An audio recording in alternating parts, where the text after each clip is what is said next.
أول مكان معانا الحزام الأخضر داس جرونا باند.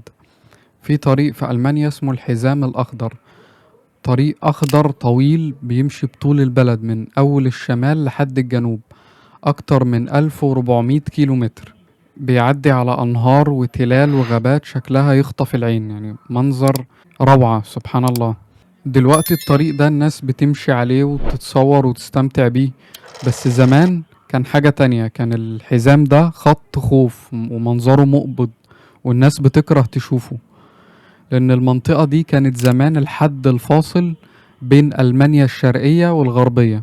كان جدار كبير وأسلاك شائكة وأبراج مراقبة، وكان ناس كانت بتتفصل عن بعض لمجرد أنهم على ناحيتين مختلفين من البلد. لكن بعد سقوط جدار برلين سنة 1989 حصل العكس تماما. المكان اللي كان بيرمز للانقسام والخوف اتبدل وبقى رمز للحياة وجمال الطبيعة والحرية، لأن ألمانيا حولت الحدود القديمة دي لطريق طبيعي مفتوح، وبقى الناس تمشي فيه عادي، والحيوانات رجعت تعيش فيه، والنباتات رجعت تتزرع في المكان وتكبر وتنمو من جديد، فكأن الأرض دي رجعت تتنفس تاني.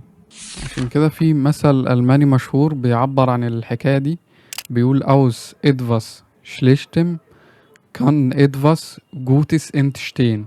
وده بالظبط اللي حصل هنا، يعني ممكن حاجة وحشة يطلع منها حاجة كويسة، وده بالظبط اللي حصل هنا. مكان كان رمز للانقسام النهاردة بقى طريق بيوصل بين الناس والطبيعة. فالحزام الأخضر في ألمانيا بالنسبة لهم مش مجرد طريق، ده درس في الحياة. قصة المكان وتاريخه بيدي نفسية للناس اللي بتشوفه وبتتمشى فيه، إن بعد كل خوف في أمل، وبعد كل فصل أو تفرقة في لقاء.